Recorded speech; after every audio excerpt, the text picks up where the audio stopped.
What's happening out there, guys? Welcome along to another episode of 420 News. Apologies for the slight delay in getting started there. Just had a few updates to get done in the background. So, welcome along, guys. It's Fri-High-Day. Hope everybody's blazing on up out there. Got my old spliff of freedom here ready to go for a little bit of civil disobedience on today's show. Just happened to have one rolled up rather than bringing up the bong here today, so we'll spark this up and we'll get the show on the road. So also a shout out to R420 Supplies. Hey.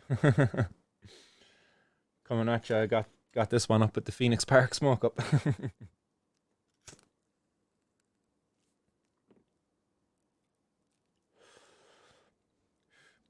Oh, very nice, very nice indeed.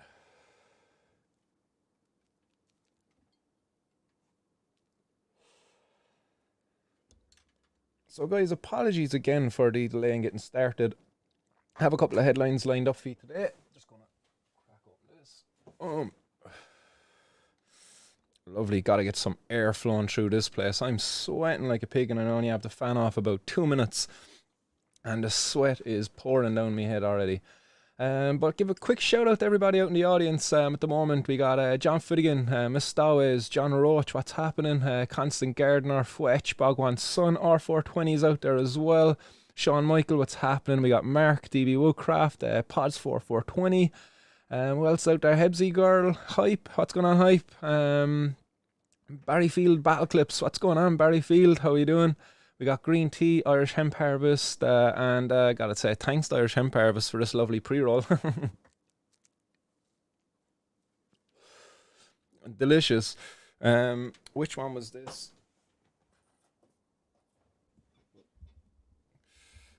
Getting caught in my microphone. That was the black cherry that I was sparked up there. 16.2% CBD. So black cherry and little love heart there and all on the label. Very nice stuff. Delicious, in fairness, like very tasty actually to smoke up there in the pre-roll. And I believe we'll have some of these to give away in as prizes in the raffle at the picnic in the park, guys. Yes. So if you don't already know, guys, picnic in the park happening in Cork City on the 7th of August, 2 to 6 p.m. So we'll have some great giveaways there on the day. So do definitely, guys, make your best effort to get down here and attend this gathering. 2 to 6 o'clock on the 7th of August. That's on a Saturday, guys. So make sure, plenty of notice there. Like, we've over 2 weeks notice to give to you. We've been on about it since last week. So make sure you get down, guys, and you might be able to win some of these awesome pre-rolls that are being done by the Irish Hemp Harvest, guys. So a nice one again for that. Very nice stuff. Also, guys, before we go any further, I've been told I have to tell you, subscribe. And don't just subscribe. Hit that like bell button as well. Like, go into it and make sure you're getting notified for all notifications. So, guys, make sure you hit that subscribe button if you haven't done so already. And shout out to my young Jamie if he's out there in the audience. So, Russell Banta, how are you doing? I see him out there all right in the comments. What's happening, Russell? We also have Piss in a Teapot joining us. What's happening, Piss in a Teapot? We got Rudy out there as well. Connor, what's happening, Connor? Connor Sparing. Who else is there? Republic of Dave is there. We got Dave Corn as well. Jeez, we've all the Daves joining us today. What's happening? So right, guys, we will get stuck into the news that I have lined up for you today. And the first headline I have for you today is that the civil disobedience campaign is making headlines around the world. This was the civil disobedience campaign I've engaged in myself, and many of you out there as well are getting involved in under the Feed the Birds campaign as well, helping to have cannabis plants pop up in public places around the island of Ireland. So this one pictured here, as you probably already know, it was planted in the Cork City Hall, the garden of Cork City Hall. And it's making international headlines. It's started finding its way over to Canada. We're over in Canada, over on the cannabis culture. Sorry, get this plant down. Over on the cannabis culture, they've shared it around as well. They have an article up there about it. The guys over on Growtop have also went ahead with the headline Irish Guerrilla Gardener. I kind of like that one, like Guerrilla Gardener. I feel like I should be a bit more hairier though to fit the title. Others as well. There's been a number of other places that this has been shared. But I suppose again, guys, this campaign has been done to highlight the suffering caused by cannabis prohibition in our society. Not just the people like myself, but the patients also. And the hashtag Bring Alicia Home is probably the more important one here. Alicia Maher, who was also featured in the news recently, she had to move to Spain to get access to Alicia. You're probably all well aware of who Alicia is. But that's who I was out there engaging in this campaign for Alicia. If it was for Vera also, but Vera is after having her issues sorted now, thankfully so. So now the next big challenge for us is to bring Alicia home. And Alicia Marden as well is also popping up in the next headline here for today's 420 News. Is she had an emotional reunion with her family at the airport. And she kindly shared that video over on Facebook, and I'll pop it up there for all to see. Because and just have your tissues at the ready, guys. So I'll pop this up on screen there now.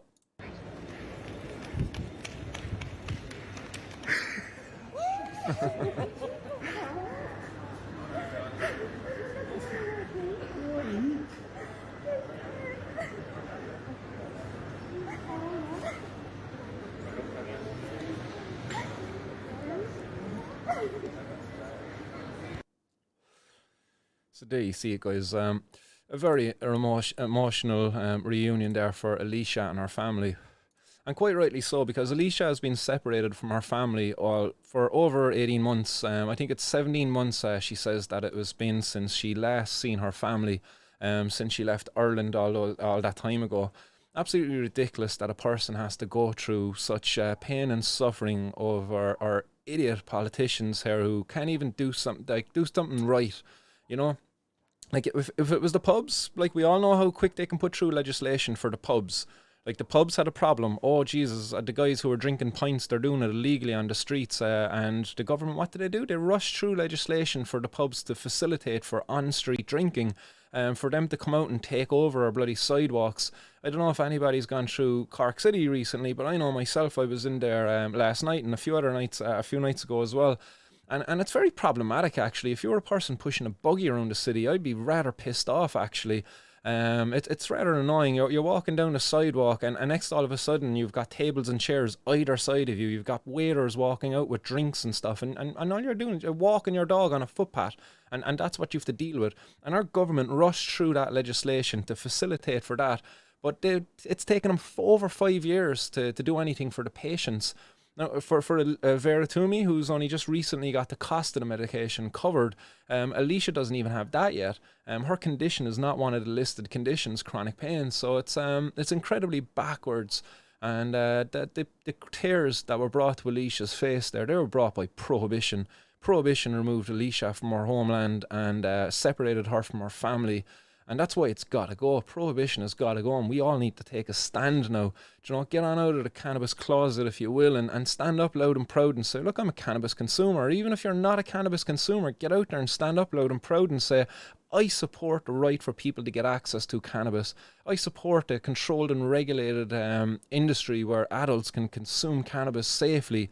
You know, get out there, guys, because this prohibition is causing undue harm in our society, and it shouldn't remain in place any longer. And the only reason it's remaining in place is because we, the people, are allowing it to. Again, the government are there to serve us, and at the moment this prohibition of cannabis is not serving the people, and it needs to be changed. And we have to get out there, stand up and shout for change, you know, demand that change. And we drive on from there. I see Stephen Garland after joining the show there as well. Stephen saying, power of the Spanish cannabis social clubs.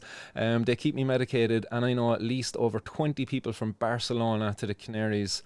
Yeah, you know that there's so many people out there who are having to lean on criminals to get access to their cannabis, or else they're having to leave their country, and it's ridiculous.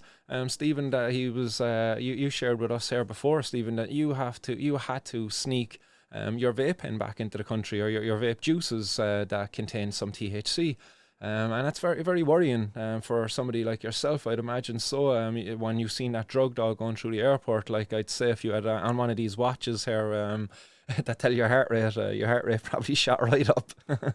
And it is scary enough. Like, nobody wants to be caught with doing anything illegal, and but at the same time, nobody wants to be suffering needlessly when the thing that's going to offer them relief is so easily obtained, really, although illegally, but easily still.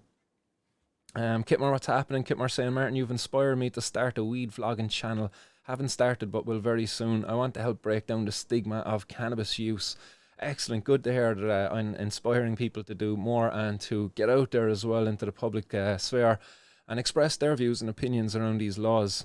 So thanks, Kitmar, for sharing that one with me. Much appreciated. Mark Andrew also saying chronic pain qualifies for UK medical cannabis. Yeah, that's right, but here in Ireland we're gone backwards, sadly. So we drive on, guys, because in County Mayo, someone left 40 grand's worth of cannabis in a ditch and the Gardaí found it. The Gardaí were operating after a member of the public informed them that there was cannabis found in a ditch above in Mayo. So funny enough, I want to really the Gardaí are investigating this after they found the 2 kilos of cannabis in a ditch in the Ballina area of Mayo, and the cannabis is going to be sent out to the Forensic Science Ireland for analysis to confirm that it is cannabis. And then we drive on, because that's a good segue there into the next one, which is that there was potentially fatal synthetic imitation cannabis detected in Ireland last year. I should have put a fucking exclamation mark in that last year, because why are we only finding out about this now? Why was this not on the headlines of every newspaper across Ireland saying that the Forensic Science Ireland have detected potentially fatal synthetic imitation cannabis in Ireland? Why was that not a headline that was out there when they made this discovery last year? How many people have suffered as a result of not knowing that this stuff was out there, because it wasn't coming from sources such as this? There's a big danger there. And again, the biggest way we can alleviate this problem in our society is by ending prohibition, giving people safe and regulated access to cannabis, protect the consumers. That's what our government should be there for, to educate and protect consumers. Sadly, they're bloody failing. So this was coming out of the Forensic Science Ireland, who released their annual report for 2019 and 2020. And in July 2020 was when this discovery was made, and it was after the Gardaí seized 80 grams of green plant material. I'll actually pop up the case study here on the page free. There we go. This was the case study, but you can have a read off this if you like. But in July 2020, Gardaí seized 80 grams of green plant material they assumed to be cannabis. It was sent for analysis to the Forensic Science Ireland, who found it to be organic plant material which had been impregnated with MDMB4EN Pinaca, P-I-N-A-C-A. Forensic Science Ireland has since seen multiple further cases of what appears to be cannabis containing the substance. So to any naysayers out there who believe that there is no contaminated cannabis in Ireland, well, guess what? The Forensic Science Ireland know about it, and they've known about it since last year, and they don't tell us about it until they released their fucking report there earlier today. Shame on these guys, the untold harm that's been done out there at the moment. And Frank Fian, what's he doing about this? He's overseeing our national drugs strategy, but he's also the minister in charge of public health or something like that, I think it is. I'm just going to look up his full role there now. Minister Frank Fian. But he's responsible for public health as well. Minister for State for Public Health, Wellbeing and National Drug Strategy, and since July 2020. So the Forensic Science Ireland have really dropped the ball here. The Forensic Science Ireland should have been straight on to old Frankie Fian and said, come here, Frank, we're detecting cannabis there that's after being sprayed with some far more harmful chemicals than what's actually in cannabis itself.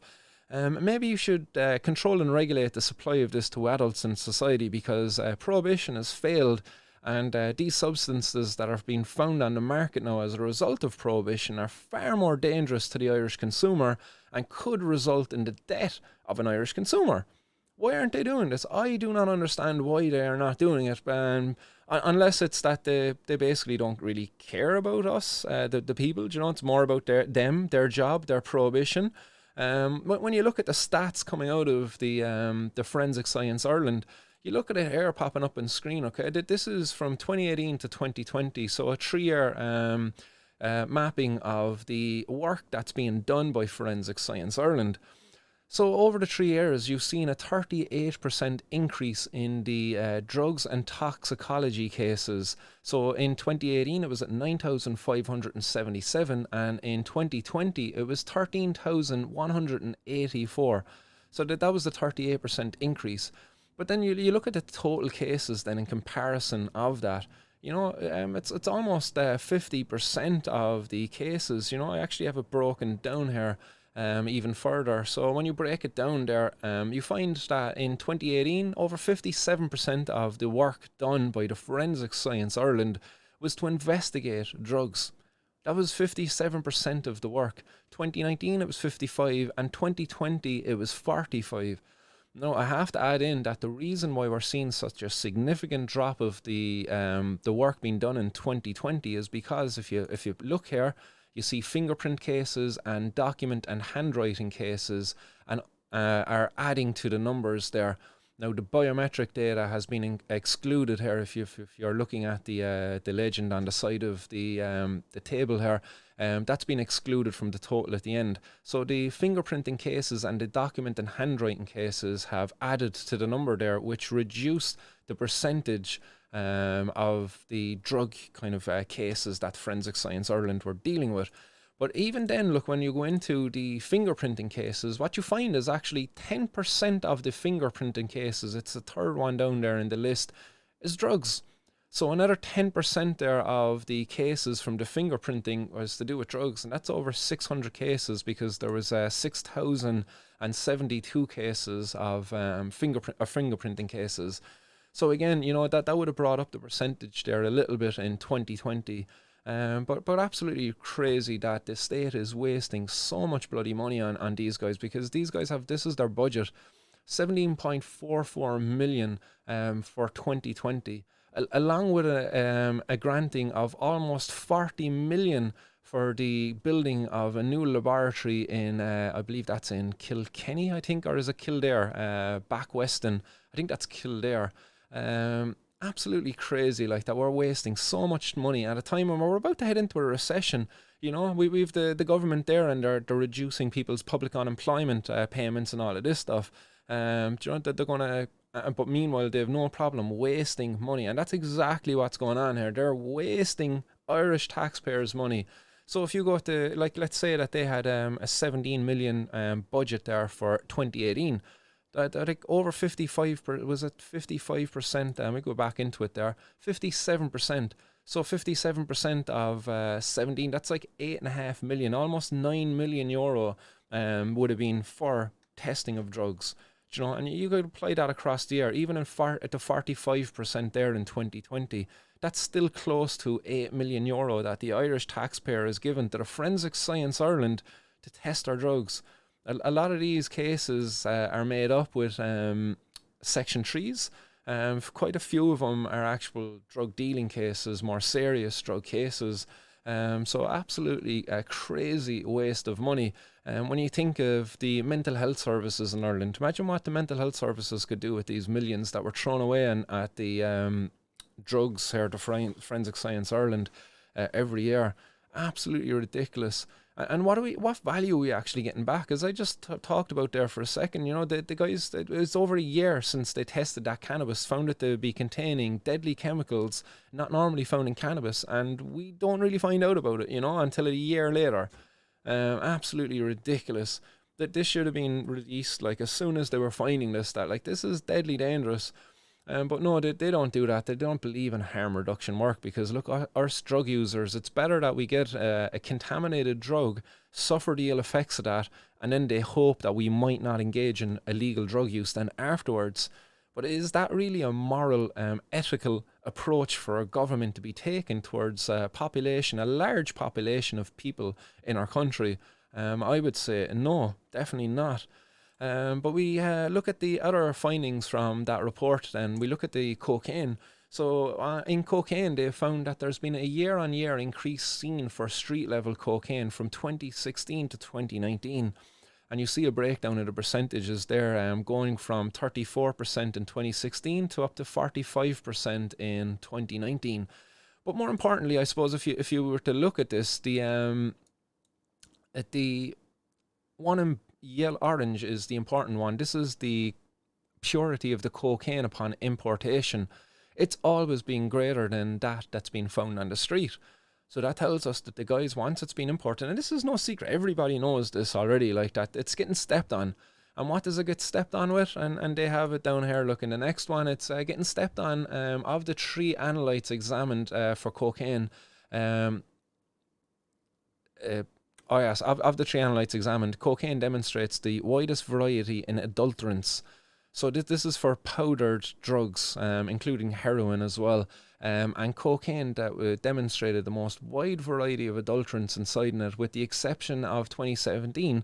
Benzocaine is the most commonly detected adulterant across that time period, closely followed by lavamisole. And I don't even know how to pronounce that. And I should have looked up what is that. Lavas. Small.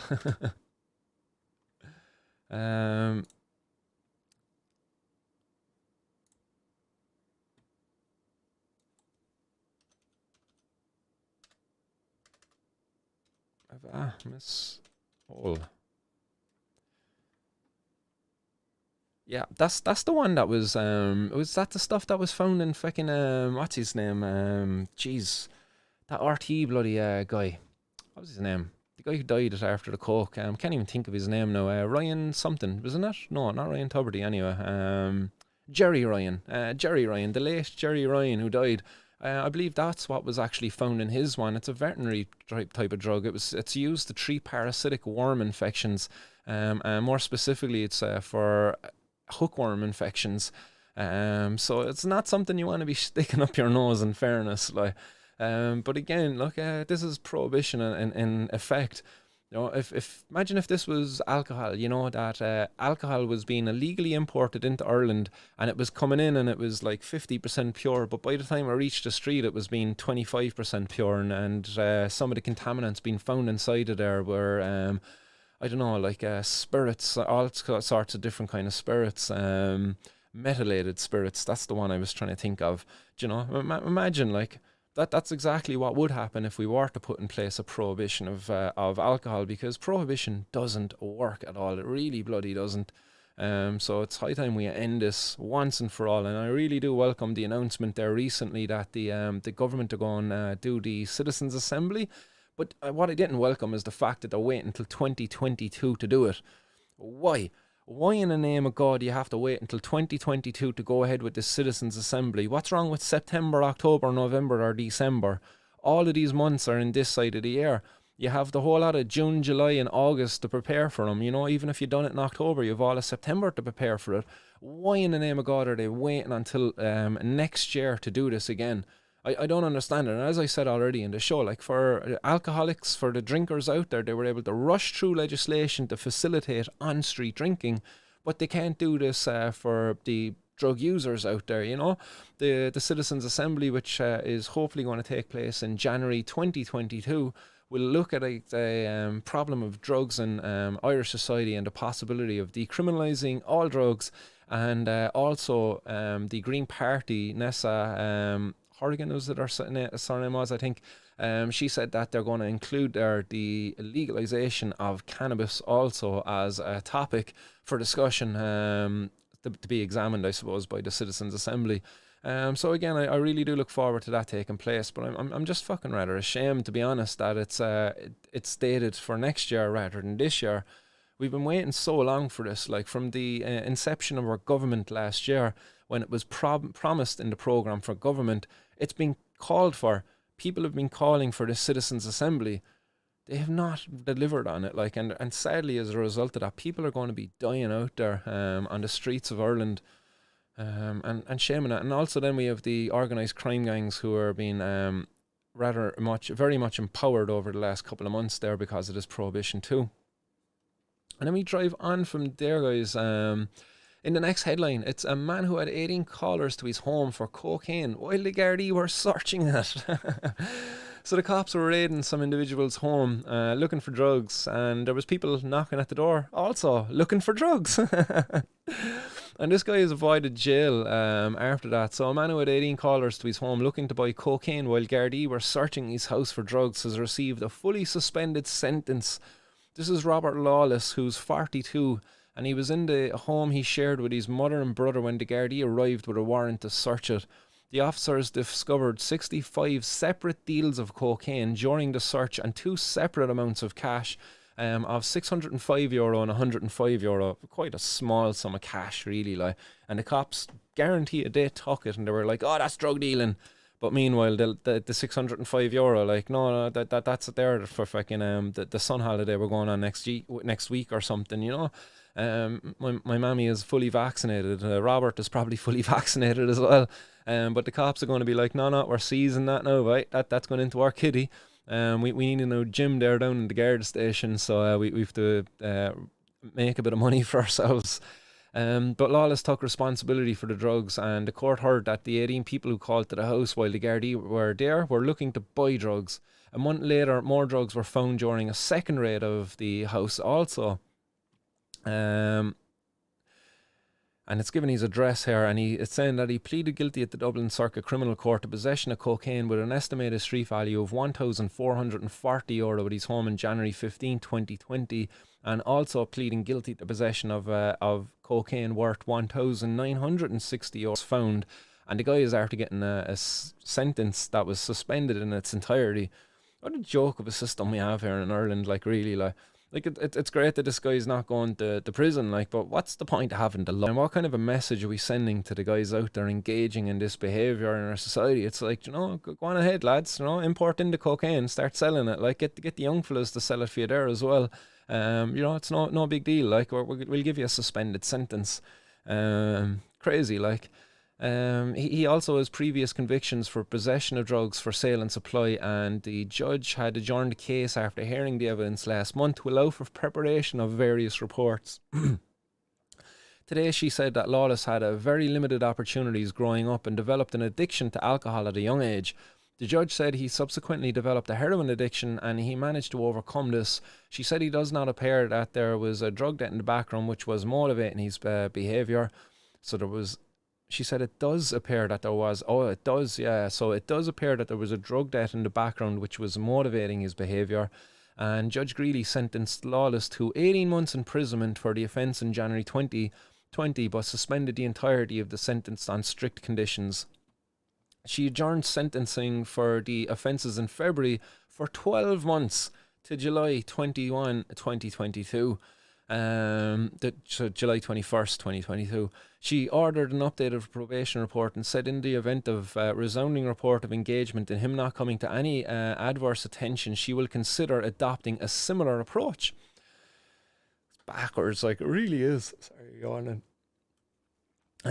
So Garda Brian Quinn told Fiona McGowan, the prosecutant, that he was involved in the second search of Lawless' home during the raid, in which found almost €2,000 worth of cocaine and a small amount of cannabis and heroin were also found. Thought the guy was after coming off the heroin, no? He said Lawless also had €530 on his person. As I heard, they find cannabis and heroin. In an earlier statement by the judge, she acknowledged the guy was after coming off of the heroin. Was that recently, since he actually had gotten caught with it, or was that beforehand? I'm not too sure, but he took responsibility for the drugs found in both searches, but claimed they were for his own personal use. Garda Quinn agreed with Keith Spencer, defending that Lawless was on bail for the first offence.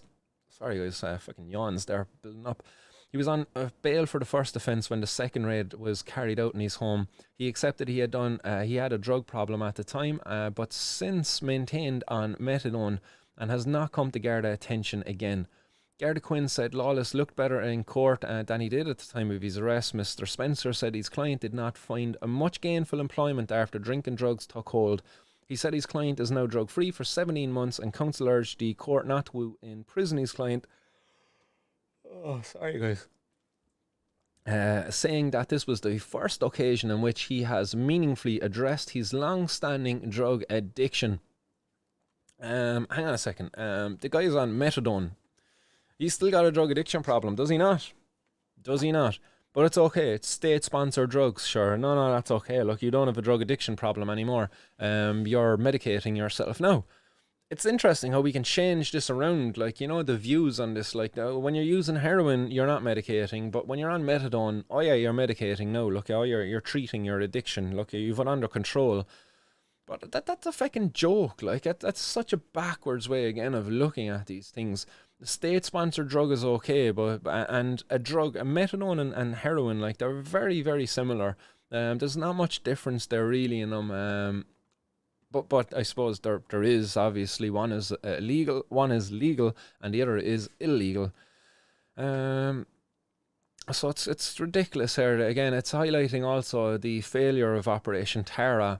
A man here who's falling on hard times. You know, even the judge says it, that he didn't get the best opportunity in life. Had very limited opportunities when he was growing up, and as a result, then developed addiction to alcohol at a young age.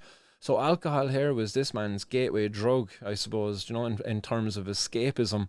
Because if the guy had little opportunities and whatever else there was causing problems in the background, well, obviously the alcohol wasn't strong enough to numb the pain caused by that. So he went on to other and more harder drugs. Again, here we have a prime example of a person being criminalized for being sick, I suppose, really. You know, he probably had a mental health problem which led to him going on to develop all sorts of addiction problems, to going on to be a dealer, and now he's up in front of the judges at the expense of the taxpayer then as well. You know, all of this failure going on out there, when in reality, you know, if we'd put all of the money that we're putting into fighting this war on drugs into fighting, how would you say it, fighting impoverished, like, childhoods, like, yeah, but missed opportunities for kids, like, you know, to improve the opportunities there for them, you know, by giving more money to services that are employing people like Gerard Rowe, who work with the youths. You know, all these youth counsellors, they do amazing work, and their services go incredibly underfunded. So I'd imagine if we even put half of the money that we put into fighting this war on drugs, you know, even that 8 million quid there that they use for their forensic science Ireland, imagine if we decriminalised all drugs and safe and regulated access to it. You know, that number of drugs being tested above there in the forensic science Ireland would probably drop an awful lot, meaning that there would be over €8 million there free to use somewhere else. Imagine giving €8 million to somebody like Gerard Rowe and going out there into the impoverished communities that you work within and do some good with it. Imagine what he could do. He'd do some fucking tremendous things, would he not? Yeah, Teresa saying there, kicking it down the road, love. We will probably be in a lockdown early next year, so delayed again. Anything they don't want to deal with when they kick it down the road. Yeah, that's very fucking true. You know, as I say, the alcohol thing, click of the finger. Oh yeah, we got that sorted there, boys. Go on out there now and enjoy your pints. You know, but meanwhile, for us drug users, it's like, nah. You know, I can almost picture it now. Like, you know, you've Micheál Martin there down in the local pub drinking his fucking Murphy's out in the bear garden, and the publican comes out to him and he says, "Here, Micheál, come here. Do you know this is illegal out here? I actually don't have a license at all." Like, and Micheál turns around and he said to him, "Hold my bear, boy. I'll sort that out for you there now. Hold my bear." And that's how quick they done it. Like, hold my bear, I'll come back before it's dead. Click of the fingers. Like, that's how quick they sorted it out for them. But for meanwhile, Vera Toomey had to walk from Cork to Dublin, and even then that wasn't enough. Like, they still made her have to campaign more and more afterwards, like with the unfair treatment she received because her child needed access to medical cannabis. Backwards, like, really is so annoying. Like, and then we drive on from there because while a man who had 18 callers to his home for cocaine while the Gardaí were there avoids jail, we have a cop, an ex-cop over in Europe who's fighting a €14 billion drugs trade. So, like, you know, what are we doing here? Like, €14 billion, like, and I would definitely say that that's an undervaluation of the market. But what are we actually doing here? This cop, Ian O'Sullivan, who I featured, or Michael O'Sullivan, sorry, who I featured on the news a few times as well before. He's the head of Marine Analysis and Operations Centre, MOAC, and they're based in Portugal, and it's an international anti-drug trafficking agency that was founded by EU member states, including Ireland, back in the early 2000s. He's a former Garda assistant commissioner, and he was talking about his work, and he says that in a wide... he was saying that he believed that trawlers are being used to meet ships off the coast of Ireland to bring in large quantities of drugs. He says that gangs are also using speedboats designed to evade capture by law enforcement in Irish waters and across coastlines of Europe. And he also revealed that the Irish criminals are now senior players in the upper echelons of the multi-billion euro drug trafficking industry. So Ireland, the drug organised crime gangs here are leading the way for the importation of drugs into Europe. He talks about the cocaine highway here, which is the 10-degree line of latitude in the Atlantic. That's known as the cocaine highway, and it's used by smugglers to avoid detection by European naval services who don't go down that far. But again, what I believe they're getting at here with this headline, with this story, and they're plugging the shit out of their work, like, you know, they're on about like, oh, we seized €2 billion this year, like it's the most we've ever seized, like, you know. It's only ever going to be increasing, and they're talking here now about this cocaine highway that they need to tackle, and this cocaine highway is being patrolled by the Senegalese military naval ships, but obviously they're quite underfunded, I suppose, and don't have the same tools that the MOAC have. So MOAC now, I'd imagine that this headline is they're going to be lobbying the European Union to kind of say, hey, give us more money to go down there and monitor this place because drugs are coming through there. More money being taken away from vital services that could actually help deter some people from engaging in abusive drug behaviours by giving that money to the likes of George Rose and the organisations that he works for. Alone, Try, there's loads of them out there. Also then this guy Michael O'Sullivan, he was actually involved in arresting Christy Kinahan back in 1986. That's when he was a member of what they're calling here the Mockies. So that's a group of undercover Gardaí tasked with dealing with the arrival of drugs into Ireland. That's the first time I've ever heard of the Mockies. And after that, Kinahan received a 5-year sentence, but he obviously got out then, and because he, you know, as we know, the Kinahans, like they're freaking senior players there in this, like. So back in 1986, this guy was arresting the Kinahans, and now almost 30 years later, he's still dealing with the Kinahans. And not just the Kinahans here as well, because he's saying that the Irish criminals are an integral part of the organised crime in Europe, and they are all known to one another, and they all do business with one another. It says that the Kinahan cartel, while they were the most prominent cartel known in Ireland, they are not alone here in Ireland in the business that they're doing. There's more and more groups now on the rise, which is going to see an increase in the violence here on the streets as these people battle it out for the different turfs and territories. And that's no secret that sort of behaviour carries on. And Ian, I keep calling him Ian, but Michael also says that MOAC began work in 2004 as a deconfliction operation which enables law enforcement agencies from European countries and the US Drugs Enforcement Agency to communicate better. The agency now run by O'Sullivan enables the rapid sharing of intelligence between different agencies. That data is then used to target cocaine-laden vessels as they make their way to Europe. The current situation, Michael says, is that the countries attached to MOAC have seized by the 1st of June more than 2.2 billion euro in drugs. We seized more in the first 6 months of this year than the whole of last year, he explains.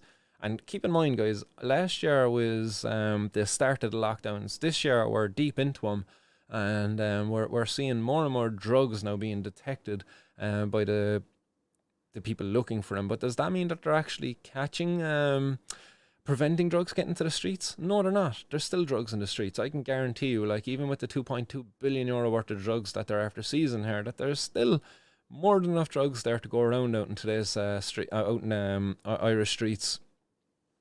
The most recent high-profile seizure was centred around an operation in the Dutch port of Rotterdam, but there has also been major hauls off of Spain and in other areas where massive shipments have landed.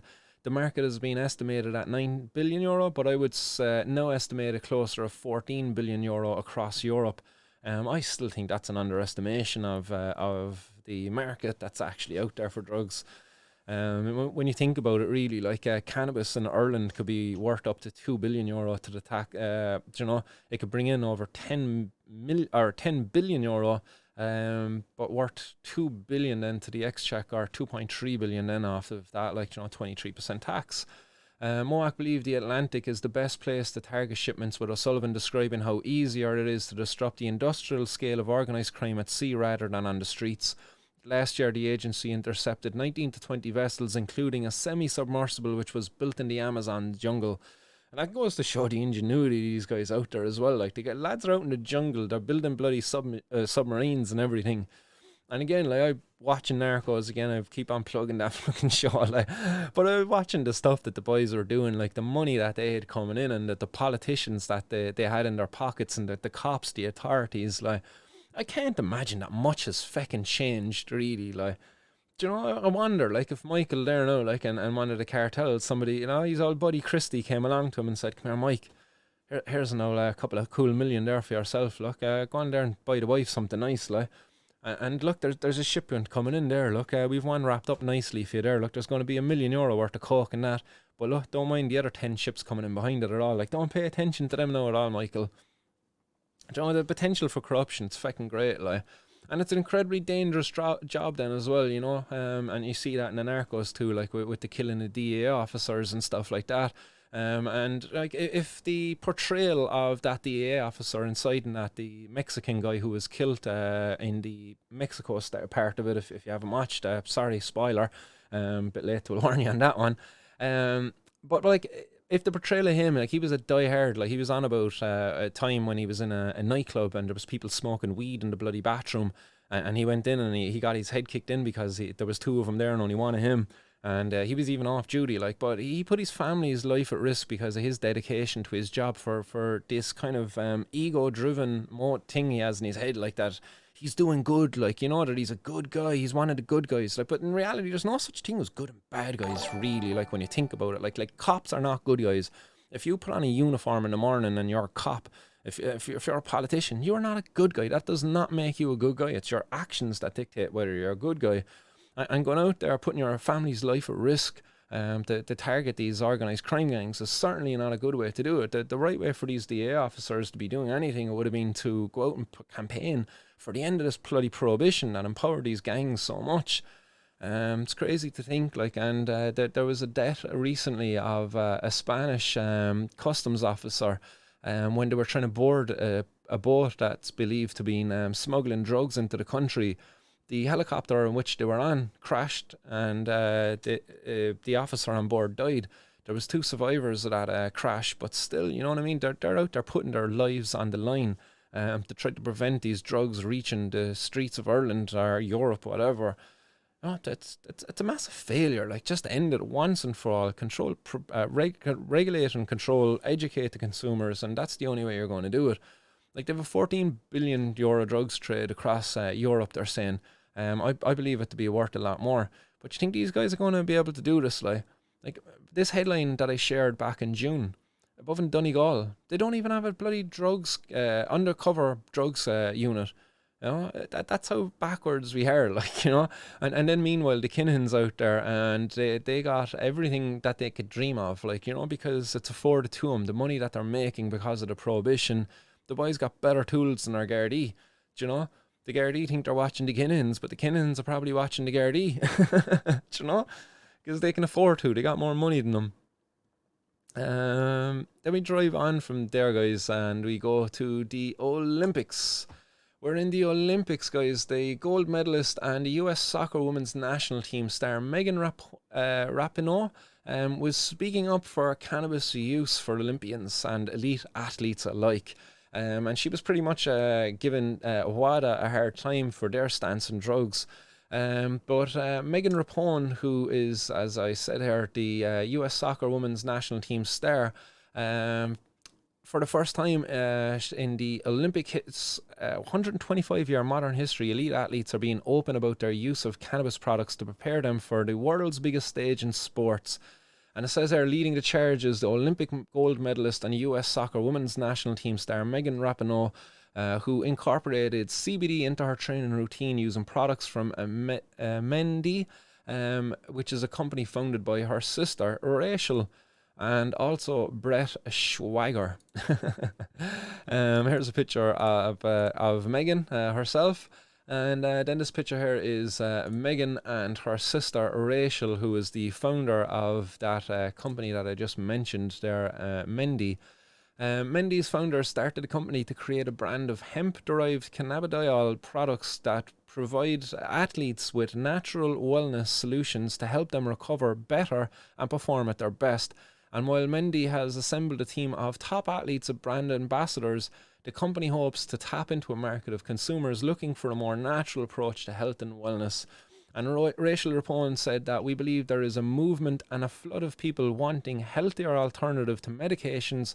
They don't want what we typically have been prescribed in this country, whether it's over-the-counter meds, prescription opiates, sleeping pills, or various tools to help with stress and anxiety. So we want to give people the healthiest option to stay on top of their game longer, specifically positioned with athletes. And Megan Rapinoe and Mendi's team of outside of Megan Rapinoe, the team of athlete ambassadors heading to the Summer Olympics kicking off in Tokyo this week includes the hurdler Devon Allen, softball outfielder Hayley McClaney, and a WNBA champion and four-time Olympic gold medalist Sue Bird, who are all engaged to be, Sue Bird is engaged to be married to Megan and will serve as the flag bearer at the Friday's Olympic opening ceremony, which is today. But while the athletes have been using CBD leading up to competition, they will not be able to bring with them to Japan the gummies and topical sticks that they've been relying on for relief from stress and strain of competing and training.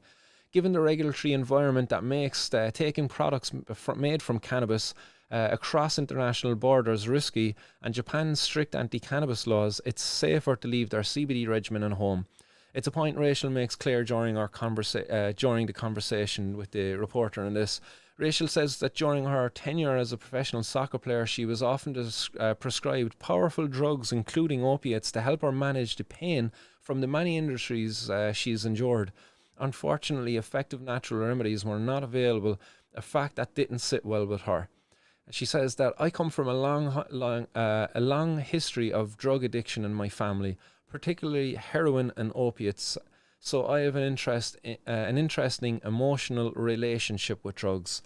And with the change in WADA policy that allows athletes to take advantage of the benefits of CBD, Megan says that she has been using a variety of CBD formulations that help her stay on top of her game. She says CBD has become part of my all-natural recovery system that I use throughout the day to help with pain and inflammation, stabilise my mood and get better sleep. Instead of taking Advil or other pain management meds, I've almost exclusively substituted with Mendi CBD products. And I'd imagine these are full spectrum, or I wonder if they are after being scrubbed of THC for athletes. I should really find that one out. Megan Rapinoe says that I use them right after training, pop in a gummy or a gel capsule for pain and to calm me down, then another gummy in the afternoon to relax, then the nighttime tincture right before bed for better sleep. It truly is a part of my entire day. She says that besides relieving her physical ailments, the CBD gummies she takes daily help her mood and help mental health. She says it's my go-to to calm me down after a hard training or game.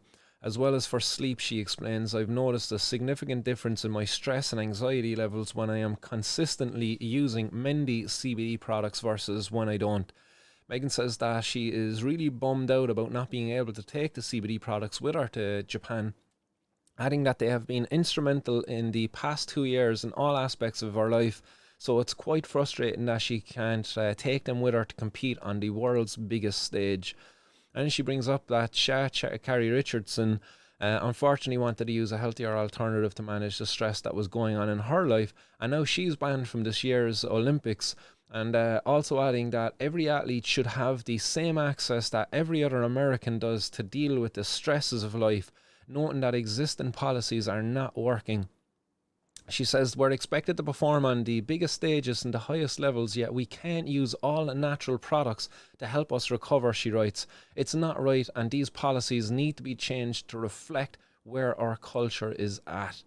And here's an old photo there of Megan applying some of the CBD rub onto her legs after what I'd imagine was probably a heavy workout, but this is probably just an old photo up there to for the products. But still, nonetheless, like that's exactly how it could be used. A topical a salve that could be just rubbed onto the legs so that the CBD can infuse into the area where it is needed. So maybe if you're after a heavy leg workout, maybe it's a leg day at the gym, and you're after belting out the old weights, rub on a little bit of CBD salve there and or CBD balm, and it'll do some tremendous good there to reduce the inflammation and to help with the recovery process to the legs afterwards. She says also, this is coming in from Megan, she says that the societal effects in the terms of social justice that weed has had on this country is just absurd. There are so many mostly black and brown people sitting in jail for 10 to 20 plus years for cannabis, and it's completely unnecessary. From a social perspective, we're long overdue the legalization of cannabis on a federal level. And that is coming, fingers crossed, that is coming in America, that the cannabis will be legalized on a federal level, as I can't think of his name, Schumer. He's after putting forward that bill there for the federal legalization of cannabis, or the federal decriminalization of cannabis. So happy days. It's great to hear more athletes speaking up about the use of cannabis, and for also speaking against the prohibition of cannabis too, and highlighting some of the flaws in the policies in how they were applied. In that, like in America, you can see straight up like how racist the misuse of drugs was over there in the application of the law. Was it like if you're a black person, you're like nearly 12 times more likely to be arrested for drugs, and if you're a Mexican, you're like 8 times more likely than a white person. Fucking backwards, like, and that's if you end up in front of a judge. So if you end up in front of a judge, you're 12 times more likely to be sent to prison than a white person, and if you're a Mexican, you're 8 times more likely. Racist. Need I see no more? If you support prohibition, then you support racism. Sorry, but not sorry. You're racist. Prohibitionists are racist. Yes, say it loud, say it proud. Prohibitionists are racist. And the final headline I have for you today, guys, is it's coming out of another study, and this isn't a positive one, unfortunately. It's linking cannabis use to schizophrenia, and this is a study that's coming out of Denmark, and it found that in the past 25 years, the number of schizophrenia cases correlated with cannabis use has increased, while only 2% of schizophrenia diagnoses in 1995 were associated with cannabis. By 2010, that figure had risen to approximately 8%. So to reach this conclusion, they analysed decades worth of data from Denmark's National Health Registry, focusing on extreme users with cannabis treatment disorder. There is unfortunately evidence to suggest that cannabis is increasingly seen as a somewhat harmless substance. This is unfortunate since we see links with schizophrenia, poorer cognitive function, substance use disorders, and that's a statement coming from the authors of this study, coming out of the Copenhagen Research Centre for Mental Health, Karsten Herjok. That's the name, the surname of the person there. I can't pronounce that. HJORTHO with a line going through it and another J. Somebody out there who's good at the old foreign surnames might know how that one is pronounced. But Carson adds in that they think that it's highly important to use both our study and other studies to highlight and emphasize that cannabis use is not harmless. But nobody's saying that cannabis use is harmless. The only people who are actually saying that cannabis use is harmless are the prohibitionists. The prohibitionists are saying that we're saying it. I'm not saying it. I'm an advocate for cannabis legalization. I am not saying that cannabis use is harmless. Smoking cannabis is bad for your lungs. Smoking anything is bad for your lungs. Abuse of any substance is bad for you. You can abuse water, and that's bad for you. You drink too much water and you can die. So again, everything has its limits, and everything in moderation. But the potential for harm, it's relatively low. And these prohibitionists then, these supporters of prohibition, these researchers, they've gone out there and they've scoured through the data, and they've taken back what benefits them in their story. And what they say in the opening line of this really is that the number of schizophrenia cases correlated with cannabis use. Correlated. That's the key takeaway here from this, is correlation is not causation. When will these fucking researchers understand this? That if you have people who are developing schizophrenia, that there is a potential there that people who are going to develop schizophrenia have a high potential to go on and use cannabis. Because again, that's more of a causation there then as well. Like that if a person has schizophrenia, that they are more likely to use cannabis. Rather than the other, which is that if you use cannabis, well, you're going to develop, you have a high chance of developing schizophrenia, which is not true at all. You've got a breakdown here of it. Like you look at this, another correlation that you could make. I'll just make this bigger so I can see it. But a correlation when two or more things appear to be related, and then we go summertime, as it's very relevant. Right now outside, the sun is beating down. What goes on during summertime? Ice cream sales go up. Because, it's hot outside. What also goes up? Sunburn rates go up. And then you look at this little graph here, look, you can see, as ice cream sales go up, you see the sunburn going up then afterwards behind it. But does this mean eating ice cream increases your risk of sunburn? Well, the authors of that study might try to make that correlation, but it's certainly not. It does not. Of course it does not. So again, cannabis use, I don't think it increases a healthy person's risk of developing schizophrenia.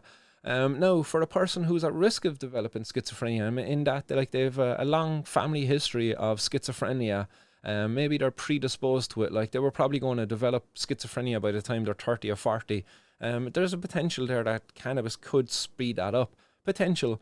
That's what I would say. But for a healthy person, somebody like myself, I definitely don't believe that I'm going to develop schizophrenia because I'm using cannabis, in fairness. Also, and I really liked this one. Shark attacks. Correlation is not causation. Ice cream sales and shark attacks can be correlated, going up together. Both the ice cream sales and shark attacks increase when the weather is hot and sunny, but they are not caused by each other.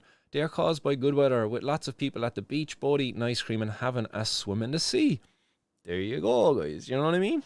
Maybe if you're a person who's developing schizophrenia, maybe cannabis is actually beneficial for you. Like the guys who, the schizophrenics, they found there that they smoke more cigarettes than the normal population because the nicotine in the tobacco helps with people with the symptoms of their schizophrenia. Again, I've talked about it here in the show before, like that the tobacco, nicotine, it's a nootropic. It's got a kind of compounds in it that enhance the activity of the brain. But don't go out there and start smoking cigarettes, guys. Definitely don't. But you know what I mean? Like the people that were self-medicating, they didn't realize this till afterwards. Could this be the case here? That people who are at risk of developing schizophrenia are more likely to use cannabis. So therefore, yeah, you actually would see an increase in the rates, So again, wrong. That's wrong. This headline, cannabis abuse linked to higher schizophrenia rates. Correlation is not causation. Get on out of town. Like, stop with this. And look, like I know your man, or your one, Mary Cannon is probably going to have this up on her Twitter later on, and is going to be like, look, see, I told you, cannabis is bad for you. It's going to make you all go schizophrenic. Stop now, you're only adding to the stigma of the patients out there who use cannabis for different reasons. The Alicia Maher out there, the Alicia Mahers of the world who use cannabis for chronic pain. You're stigmatizing all of these people by putting out these false studies, really. Like, you know, you're finding a correlation, but you know it's not a causation. There is nothing there in cannabis that causes schizophrenia. Like, so just come off the stage now. So there we go, guys. That is all of today's 420 news. Hope everybody enjoyed that. I know I kind of did. I'm sweating here. I would have much rather have done this outside or had a fan here blowing on top of me. It was a sweaty one, guys, but we got through it.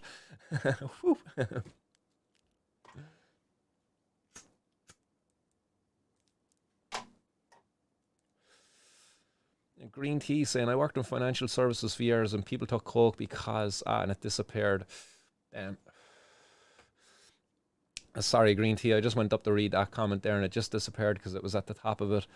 Other comments coming in, DB Woodcraft saying, Citizens Assembly should happen before the end of this year. 100% DB, it really should. And Russell Banta saying, no medicine should cost thousands. Definitely not, Russell. Definitely not. It should be fucking free, if anything. Kitmar says, delay it as much as possible and hopefully they'll forget about it. The government playing games. Yeah, but don't let them play games, guys. Get up there and stand up and get out and engage in civil disobedience. Just like right here. Even though this is actually a CBD variety, so it's like technically in a grey area, isn't it? Quite nice though, nonetheless. Teresa O'Connell kicking it down the road. Love, they will probably be in lockdown. Yeah, we read this one out earlier, actually. Teresa, dead right, kicking it down the road. Podge saying the bong in this heat wave. I hope this stays for a bit more. Loving the sun. I think we're due a bit of thunder and lightning this evening, but the sun will return again tomorrow, Podge. So I love me a bit of thunder and lightning. Yes. Anyone else out there love thunder and lightning? I know I do. Love the flashes and the loud bangs. I don't know, it's just so enjoyable, especially in a dark night. Oh, I love just seeing the whole place light up. It's so cool. Kitmar saying Martin yawns at heavy sentences. Bhagwan's son effing backwards, spin shit from the government. That's definitely really backwards they are. Barry Field saying, seen a guy argue that if we ended child poverty, we'd fix nearly every other problem. Yeah, I would nearly agree with that as well, Barry, that there's a lot of problems in our society. I wouldn't say all of them, but I would say like a vast majority of them could be solved if we were able to solve the problem around child poverty here in Ireland.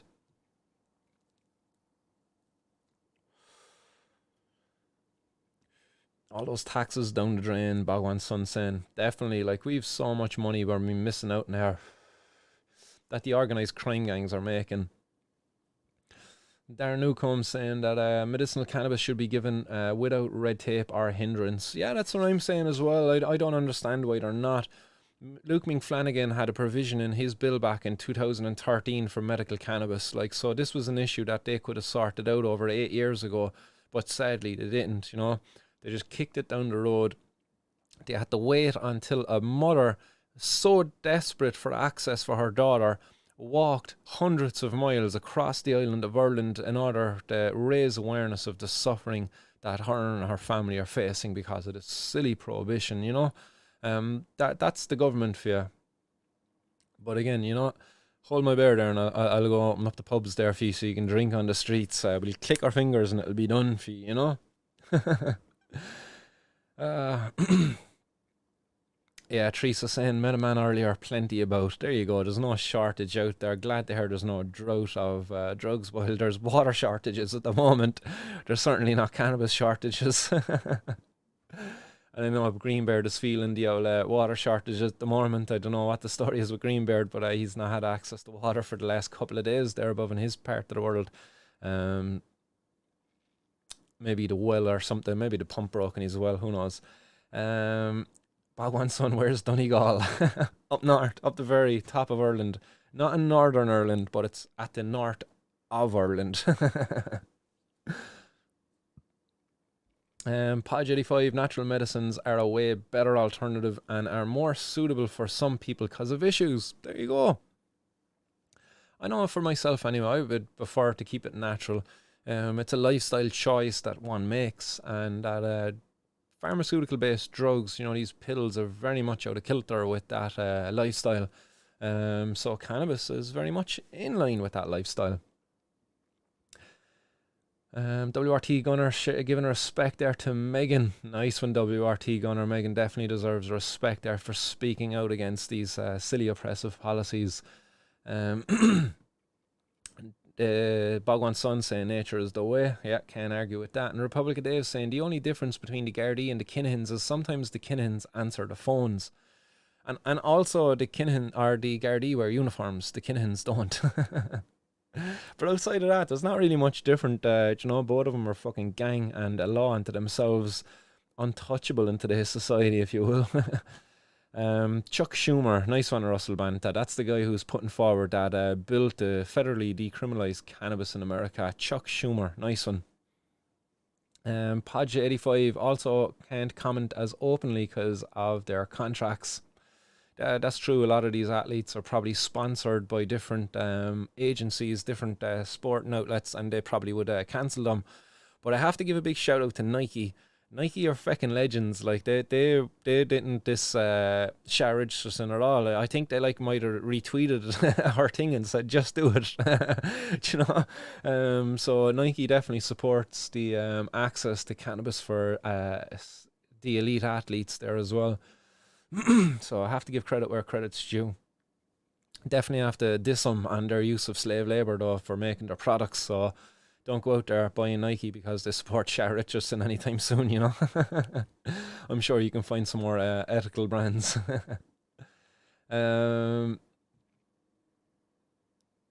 Republic of Dave didn't even realise I'm 10 minutes behind. Smoking the strong stuff today, Dave. Karan C, 1960s, most of the people in prison in America were jazz players. Fun fact, did not know that, Karan C. I hope you're not giving me misinformation here now, like, do you know what I mean? I hope that's not fake news. I'll have to fact check you later. But 1960s, most of the people in prison were American jazz players. I'm not surprised by that really, like, and I'd imagine a lot of them were black as well. Yeah, a lot of them are probably black. Yeah, Bogwan Son, idea one: do a supersized me type documentary where you use weed for a month and the related products to versus a month without. See the difference in sports. Interesting. Yeah, that'd be a good one. All right. Obviously, Bogwan Son, I'd imagine you've seen Super High Me. Surely you have. Like, if you haven't, get out there and check it out. But it's pretty much what you're saying, minus the sports. A guy goes 30 days with no cannabis and 30 days with nothing but cannabis. And yeah, the results are pretty much as you'd expected. The guy had a great time for 30 days and had an awful time for the other 30 days. Well, not really an awful time, a boring time, I suppose. Guess which one was which?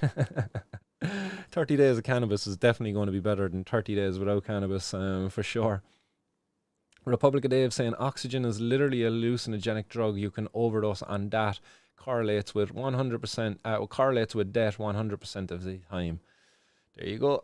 Get on it, Republic of Dave. Nice one. Podge 85, ice cream will be unreal now. A maxi twist. Nice. I think I'm going to have to get one there now once we end the show here in a while.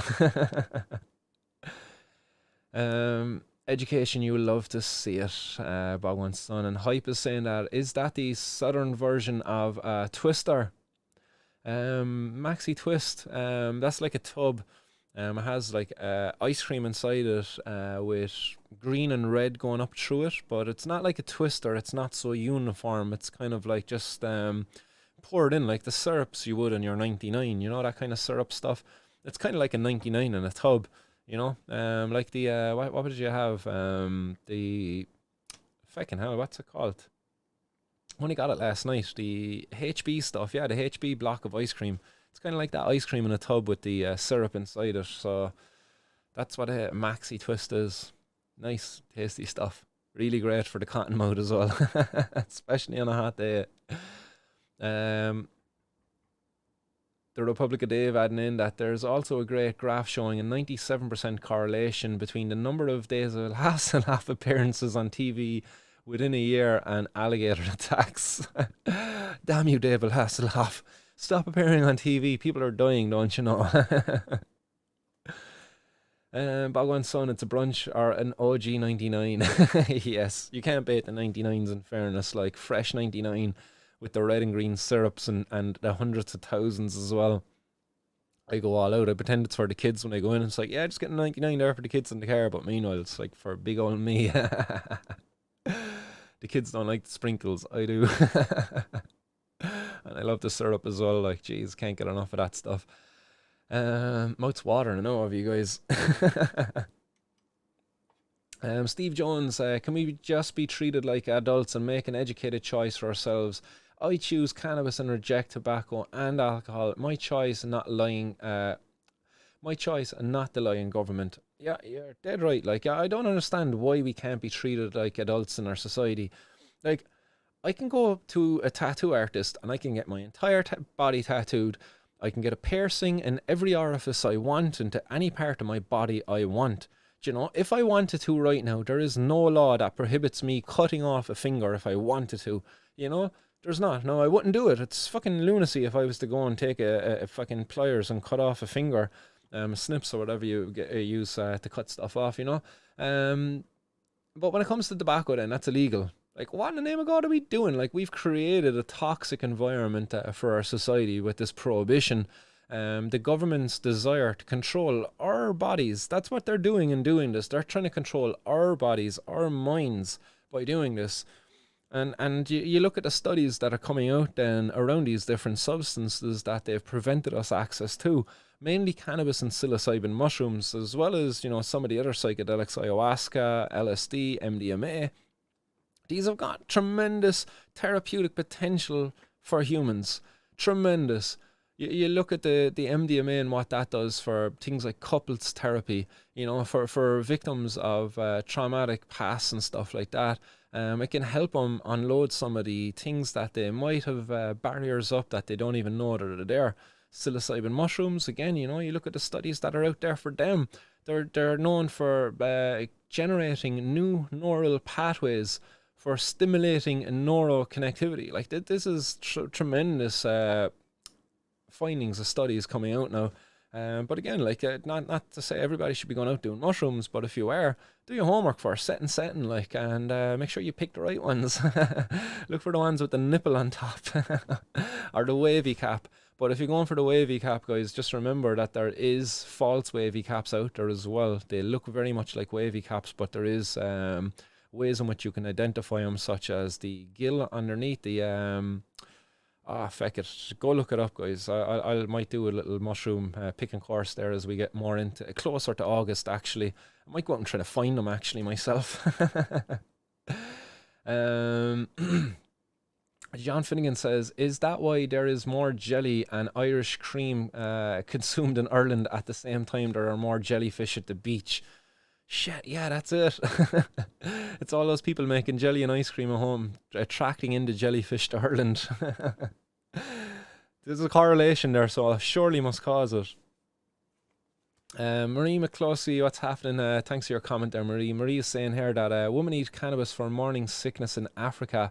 No harm at all to mother and baby. The contrary, actually. Just because there's more diagnosis doesn't necessarily mean that the people have schizophrenia. It just means more medicine, more profit for big pharma. Some people are predisposed and cannabis probably does help. That's what I was thinking as well. Marie's also saying that it doesn't mean it's a cause, Martin. You're absolutely right. Thanks very much for that. And I'm very glad you shared that there about the woman eating cannabis in Africa as well for morning sickness. You know, because when we look at it in Europe and even across America, they were looking for a remedy for morning sickness.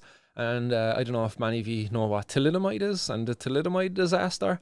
But thalidomide was a drug that was developed for one thing, but they found that it was being beneficial at reducing nausea experienced by women during their pregnancy.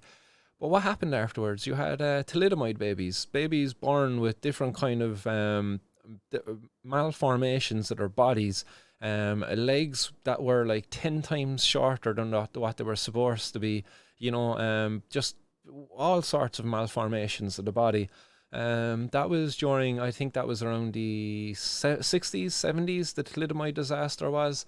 But imagine, like, if cannabis prohibition had never existed, Would women, sorry, no, thalidomide disaster. 1950s is when it happened. It was a drug developed in the 1950s.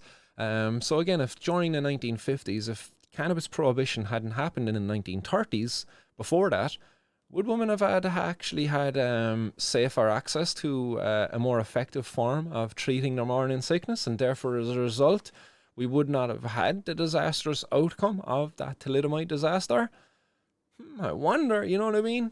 The causes of prohibition in society, and there you go. There's one potential cause.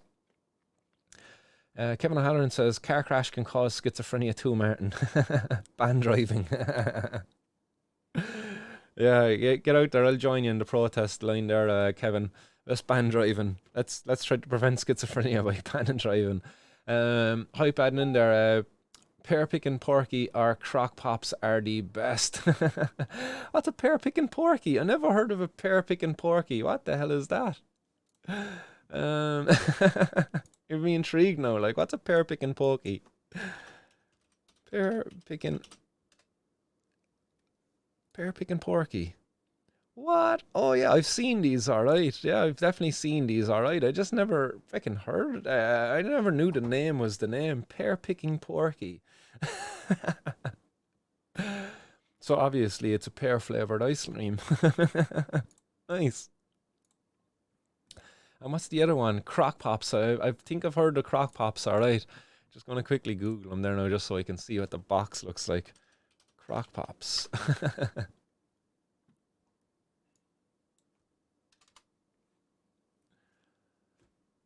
Oh, it's just giving me Kellogg's Croco Pops.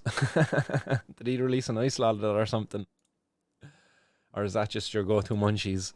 I did days and bowl of Cocoa Pops last night, alright, to be fair, after I left Russell.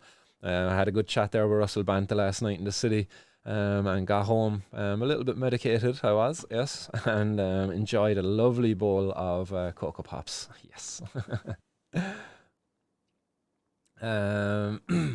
Sean T. Campion, what's happening? Sean T. saying, wouldn't be alive without a talk in CBD. Have a great day, everyone. Thanks for sharing that, Sean T. Campion, and delighted to have you with us, you know, and I'm delighted to hear that Cannabis has kept you with us too. Hype, I'm stuck in the 90s, lol. You not get crock pops anymore or saying you're too old for one. Bogwan's son would love an old school chunky. Everyone's reminiscing here on the old ice lads. And Barry Field says, would love a 99 Bogwan, but this flake shortage. We'll have to use the twirl. That's right, there was flake shortages there for the 99s, wasn't there? You won't be getting that news over in 420 News. Barry Field's correlation, more people growing equals water shortages. Pods for 420 kicking down the road and took Ming out of the spotlight. Yeah, that's right. Podge says it's a lifestyle choice that's helped me so much. And Marku Purcell says, when on earth will Ireland just make it legal? The creator created all plants, including cannabis, and all plants are good for medicinal purposes. All plants are tools to be used by us as humans, if you believe in the Bible. Definitely, yeah. Hype, I heard they do allegedly. WRD Gunner adding in there, they come back with the same old arguments all the time because they know they get nothing else and everything they have got has been debunked already. The Republican Dave saying, actually, to be fair, the Kinahans didn't. They get all their uniforms returned to them by the Spanish courts. That was their camouflage gear that they had for their military training operations that they were running. But yeah, you're dead right. They got that back along with over €500 million in assets and cash.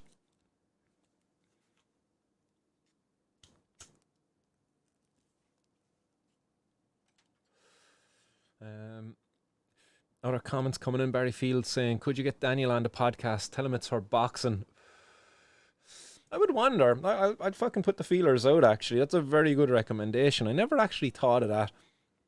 I met somebody up at the smoke up last year who was a relative of one of the Kinahans.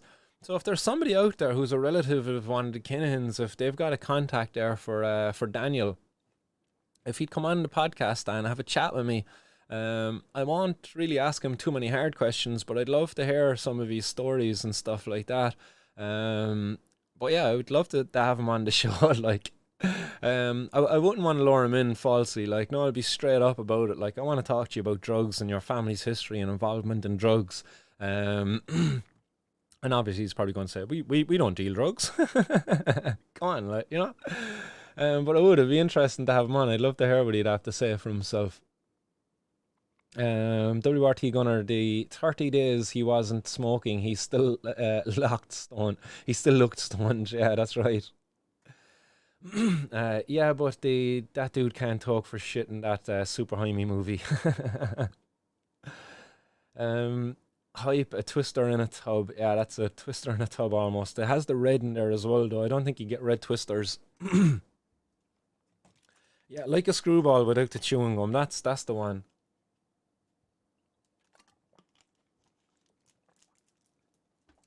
And Niall Boylan was talking about weed today. The typical prohibition approach is what he prefers. Says that prohibition is working. He's such a ball bag.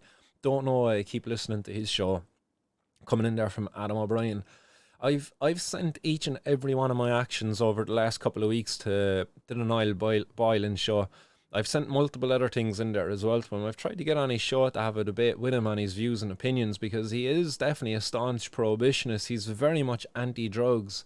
But they've not had me on. I don't know what the story is. I'll keep on trying anyway. Like, anytime he's talking about cannabis, I tend to get messages in the inbox from people listening to the show saying, he's talking about cannabis again, you should get on. So keep them coming, guys. I do try definitely to get on anytime the topic is being conversed on his show.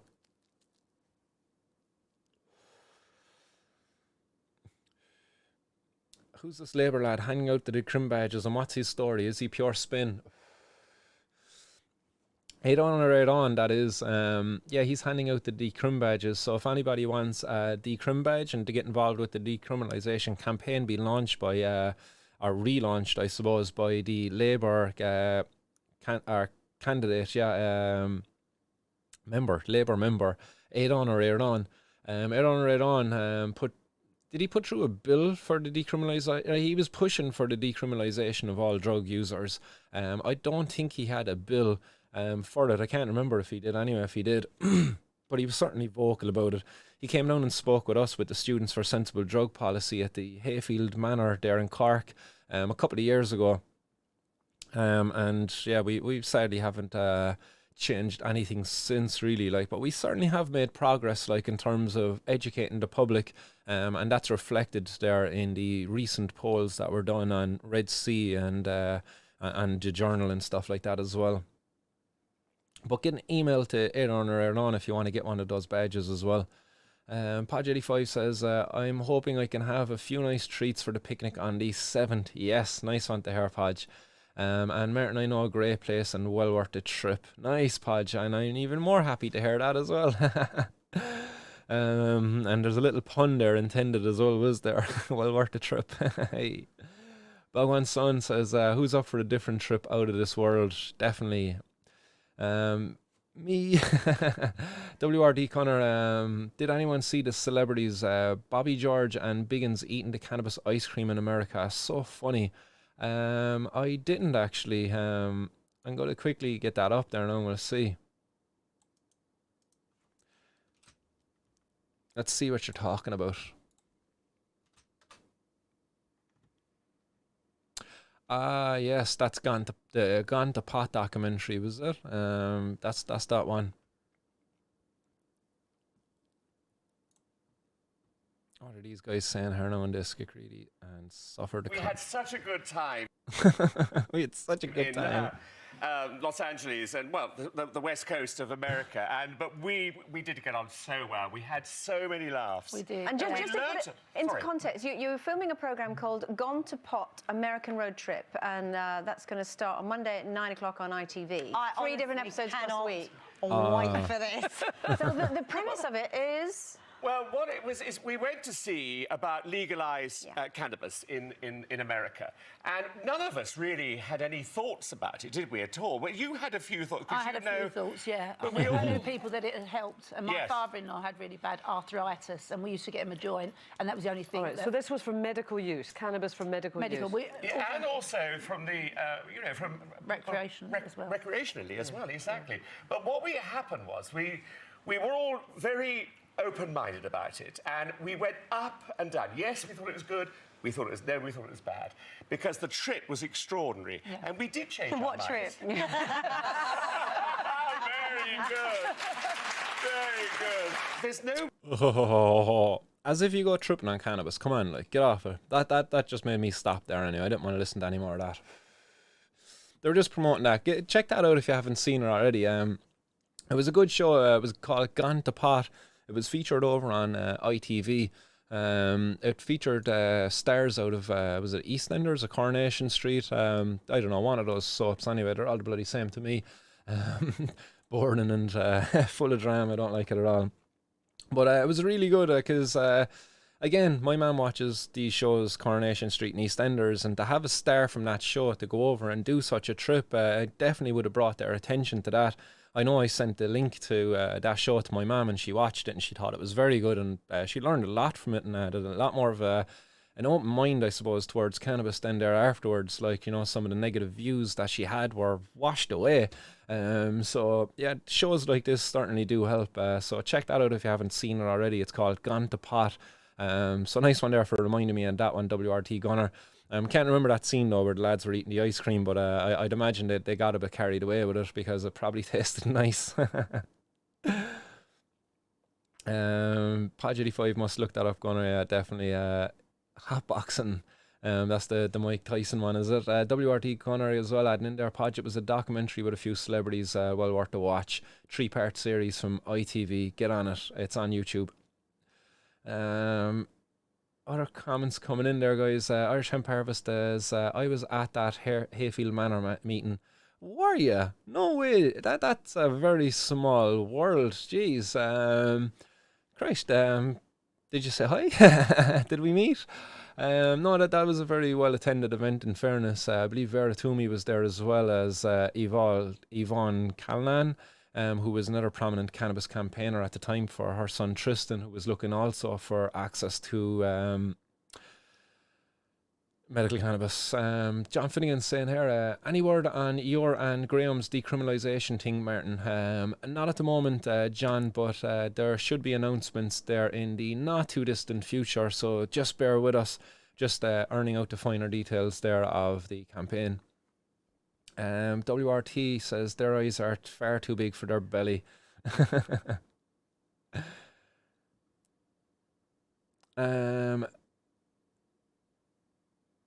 I can't read your surname here. TLCY ran Tycleran of G forum. A gangster. What up, gangster? Saying here, yo bro, nice to meet you. I'm from South Africa and heard about you, bro. Nice one. Good to hear people getting in there from. I think you're probably the first viewer that's commented from South Africa that I can remember anyway, at least. I've had people from Australia, America, Iceland. I've had people from all over the world, but I think that's the first South African viewer. So much appreciated. Welcome along to the show, and I hope you like what you've seen so far. Hype, what's going on, Hype, as well? The bit when Pat seen the retired mother's plants brought a tear to the eye. Yeah, definitely. There was a few emotional bits there in that, alright. Stephen Ireland adding in here, Aidan said straight out on that SSDP debate that he could not see a right to growing happening in 5 years. His main bag is injection centres, which he pushed through, which he pushed that through, and the neighbours didn't like it. Good guy, but really can't see him changing anything. Yeah, that's one problem I have with Aidan. He's so dedicated to this decriminalisation of the drug user because he wants to help the most vulnerable of the drug users, who are the injecting drug users. So in Aidan's views, that for him to engage in decriminalisation and fighting for the rights to grow your own cannabis, it's it's not time well spent, because he believes that the better way to spend time is to help the people most victimized, or the most vulnerable because of these laws. So that's Aaron's views on this, and look, I kind of respect that in a certain sense, really, like, but at the same time, I think it's a bit of a balls. But look, it is what it is. I don't think he's going to get anything changed either, because sadly his party are not in power. But it is good to have him up there being vocal on this anyway, like, so that's certainly a positive thing, alright. And maybe he might be able to get some of the fence sitters that are out of our reach. Bagwan Sun says, love how the other host has pressured the point of only medical. Yeah, that's right.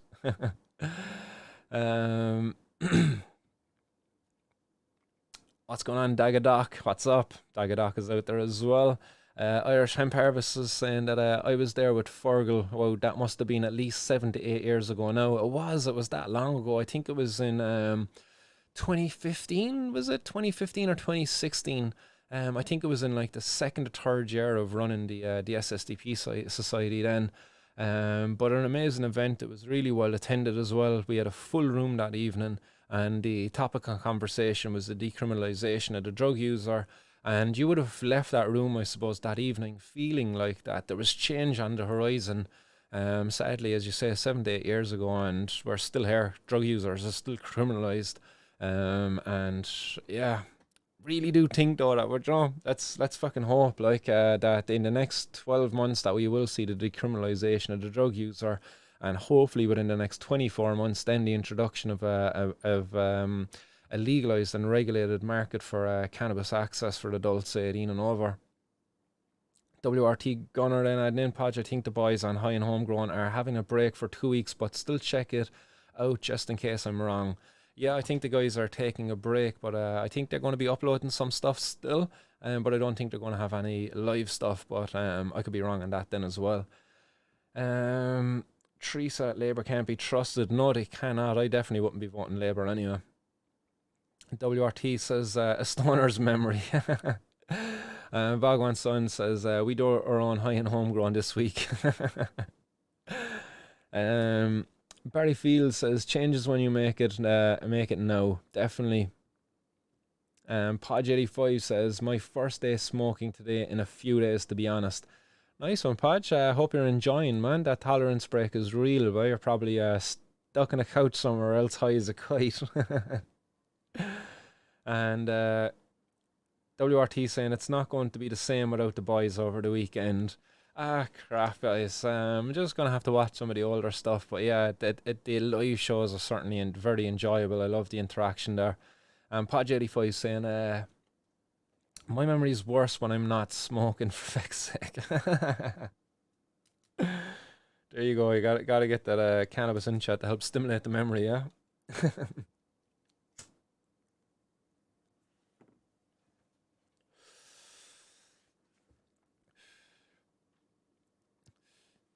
So Gangster, what's happening? Gangster is saying here that, yo, yeah, my homeboy from Ireland, and he tells me it's hard to get weed. Oh, it's hard. It's sad here. Can't live without it, and it's everything to us here. The boys are probably on the road now smoking. Man, it's sorry to hear that it's hard to get there. I would have thought that it would have been easy to get in Africa, in South Africa. Given that you have a kind of a climate there for it, but obviously the laws fucking are keeping it hard to get it for you, and a lot of it is probably just exported out of there, is it? Maybe. But yeah, nice one for sharing that with me there, Gangster. Hope you're having a nice day anyway, and hopefully you're able to source some nice quality bud there for yourself very soon. Smoking on a little bit of CBD bud here on myself at the moment. It's quite tasty. So guys, that is all of the comments that I have here. Thanks very much to each and every one of you who has taken the time to interact with today's show. I hope you enjoyed it, guys. I know I enjoyed interacting with you. Keep an eye out there later on as well. I was on 96 FM there yesterday, and their podcast of it is out in line there now. So I'll get a little clip of that there up in line. and free for all of you to watch it. So yeah, that's everything, guys. I will be seeing you in just over 2 weeks in person on the 7th of August for the Smoke Up. But outside of that, I'll be back here again on Monday with some more 420 news for you guys. So make sure you have a lovely weekend. Stay safe out there, guys. Stay blazed and keep her lit. Much love. Peace.